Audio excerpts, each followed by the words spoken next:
Assalamu alaikum dear students. Today we are starting a new topic from second year biology chapter number 15, that is homeostasis. और topic जो है वो है हमारे पास excretion.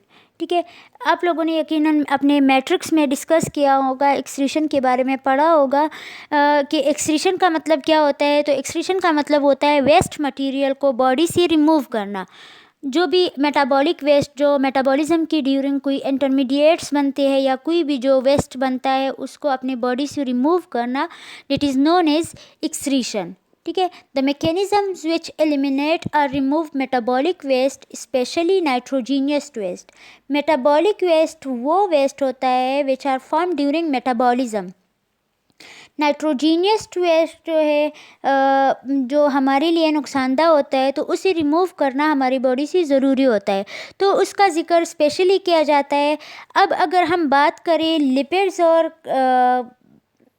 Carbohydrates की, ठीक है, लिपिड्स और कार्बोहाइड्रेट्स की बात करें तो लिपिड्स और कार्बोहाइड्रेट्स टूटने के बाद यानी इनके मेटाबोलाइज्ड होने के बाद, इनके ब्रेकडाउनिंग के बाद ये क्या करते हैं, ये as a waste product produce कर देते हैं कार्बन डाइऑक्साइड और वाटर को. ठीक है, यानी कि जब कार्बोहाइड्रेट्स और लिपिड्स की मेटाबोलाइजेशन होती है तो ये कार्बन डाइऑक्साइड और वाटर को as a waste product produce करते हैं.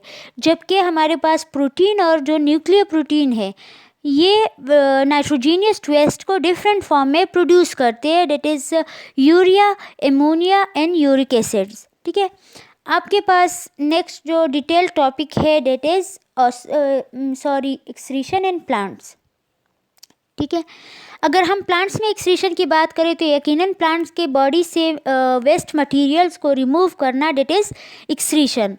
प्लांट्स के अंदर आपके पास मेन दो तरह के प्रोसेसेस होते हैं जो आप लोगों ने सुनी होगी. कॉमन प्रोसेसेस है, that is photosynthesis and respiration.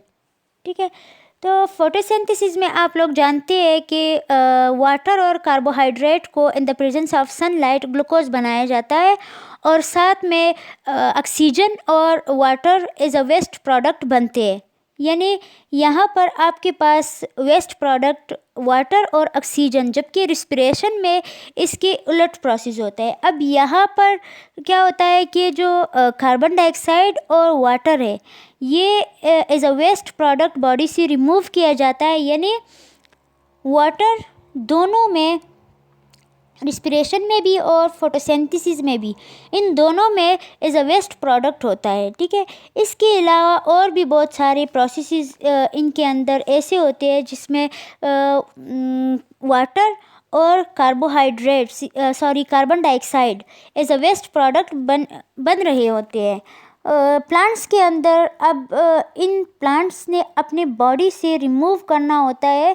ठीक है, तो प्लांट्स के अंदर जो वेस्ट प्रोडक्ट बनते हैं कार्बोहाइड्रेट और वाटर, ये प्लांट्स क्या करते हैं, ये इसे अपनी बॉडी से रिमूव करते हैं. सबसे पहले यहाँ पर बात करेंगे गैसेस एंड वाटर लॉज की. ठीक है, तो गैसेस और वाटर लॉज मीन कि किस तरह हमारे पास गैसेस और वाटर को रिमूव किया जाता है. आप लोगों ने फर्स्ट ईयर चैप्टर नंबर 14 में पढ़ा होगा कि पौधों के अंदर स्टोमेटा और लेंटिकल्स मौजूद होते हैं.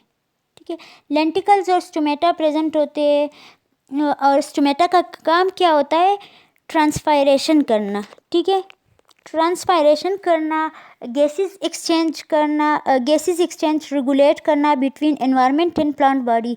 सो यहाँ पे आपके पास जो स्टोमेटा और लेंटिकल्स होते हैं इसके थ्रू गैसेस और वाटर लूज किया जाता है.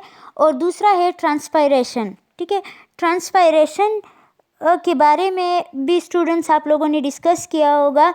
The removal of water from the aerial part of the plants, that is known as transpiration. एक आप लोगों ने सुना होगा वैक्यूल के बारे में. ठीक है, chapter number 4 first year biology में आप लोगों ने वैक्यूल के बारे में पढ़ा होगा कि प्लांट सेल्स के अंदर बहुत बड़ा एक वैक्यूल प्रेजेंट होता है. ठीक है, और एनिमल सेल्स के अंदर बहुत सारे स्मॉल वैक्यूल्स होते हैं. अब ये प्लांट्स जो है अपने वैक्यूल के अंदर बहुत सारे वेस्ट और बहुत सारी यूज़फुल सब्सटेंसेस को स्टोर करता है, ठीक है। इस हद तक स्टोर करता है कि उसके अंदर क्रिस्टल फॉर्मेशन हो जाती है, क्रिस्टल फॉर्मेशन हो जाती है और उन सब मटेरियल्स की वजह से जो इसके अंदर डिपॉजिट हुई होते हैं, सो ये क्रिस्टल फॉर्मेशन इसकी वजह से हो जाती है, इस डिपोजिशन की वजह से, जो इसके अंदर बहुत सारे मटेरियल्स की डिपोजिशन हुई होती है। ये है आपके पास गैसेस एंड वाटर लूज। अब हम नेक्स्ट डिस्कस करते हैं डिफरेंट ऑर्गन फॉर एक्सक्रीशन, ठीक है। एक्सक्रीटरी ऑर्गन डिफरेंट प्लांट्स में डिस्कस करते हैं कि डिफरेंट एक्सक्रीटरी ऑर्गन प्लांट्स में कौन से होते हैं। तो आपके पास प्लांट के अंदर जो एक्सक्रीटरी प्रोडक्ट है, जो एक्सक्रीटरी ऑर्गन है, that is root, leaves and stems, ठीक है। तो ये रूट, लीव्स और stem as a excretory organ काम करते हैं। एक्सक्रीटरी ऑर्गन ऐसे ऑर्गन को कहते हैं जो एक्सक्रीशन में इम्पॉर्टेंट रोल प्ले करते हैं, ठीक है। सबसे पहले हम बात करेंगे लीव्स की। प्लांट्स की जो लीव्स है उनको कहा जाता है एक्सक्रीटोफोर्स, ठीक है। फोर्स का मतलब होता है which indicate for stand for leaves, ठीक है। फोर्स जो है ये स्टैंड होता है लीव्स के लिए। तो पौधों के अंदर जो लीव्स है उनको एक्सक्रीटोफोर्स क्यों कहा जाता है। अब आप लोगों को पता ही होगा स्टूडेंट्स कि जब आपके पास ऑटम यानी कि मौसमी ख़ज़ां आता है तो प्लांट्स अपने लीव्स शेड कर देते हैं, गिरा देता है। और आपको पता ही होगा कि मौसमी ख़ज़ां में पत्ते पीले होके गिरते हैं। तो ये क्यों होते हैं, इनकी जो ये येलोइंग ऑफ लीव्स है इसकी वजह क्या है। तो ये लिविंग अप लीव ये इस वजह से नहीं होती कि इनके अंदर क्लोरोफिल की डिफिशेंसी है, बल्कि इसलिए होता है कि इसके अंदर बहुत सारे जो टॉक्सिक मटेरियल है, हेवी मेटल्स और इसके अंदर वेस्ट मटेरियल जो है वो डिपॉजिट हो चुका होता है।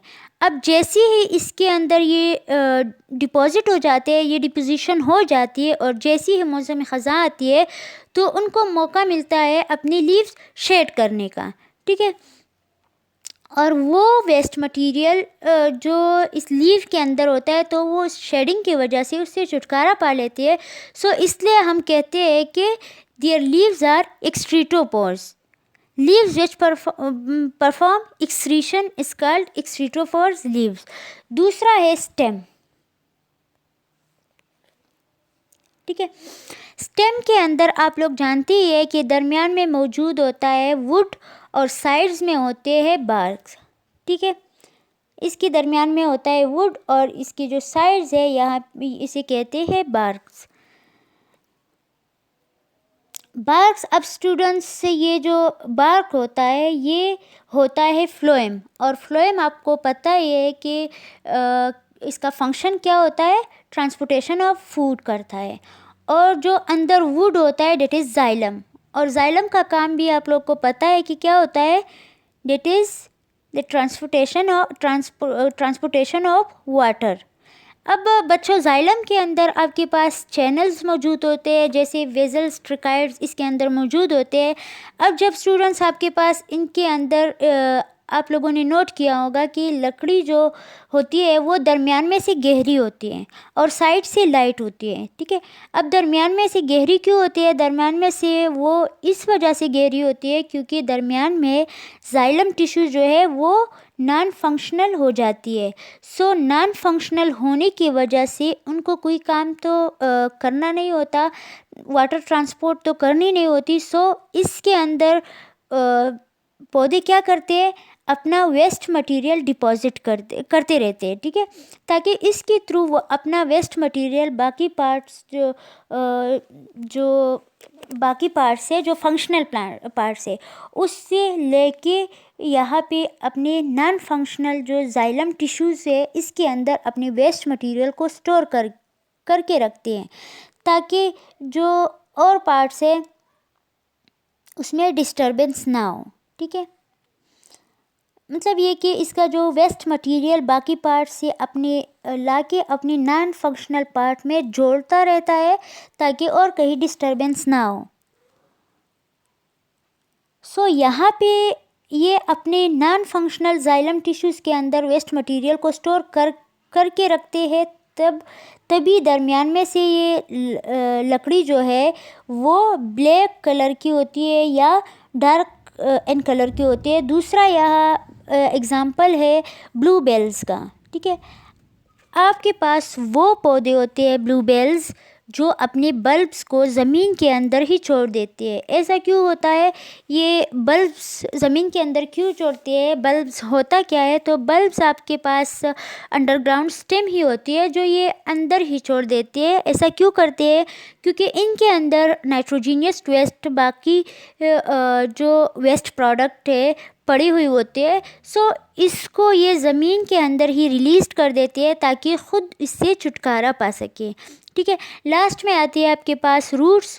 तो अब स्टूडेंट्स, कुछ प्लांट्स ऐसे होते हैं जो कि रूट्स के थ्रू अपने केमिकल्स वगैरह को रिमूव करते हैं, जैसे कि कॉनिफर्स। ठीक है, कॉनिफर्स जो है ये रूट्स के through waste materials, waste product, nitrogenous product जो है उसको रिमूव करती है। कॉनिफर्स ये आपके पास जिम्नोस्पर्म्स होते हैं जो कि रूट्स के थ्रू वेस्ट मटेरियल को रिमूव करते हैं।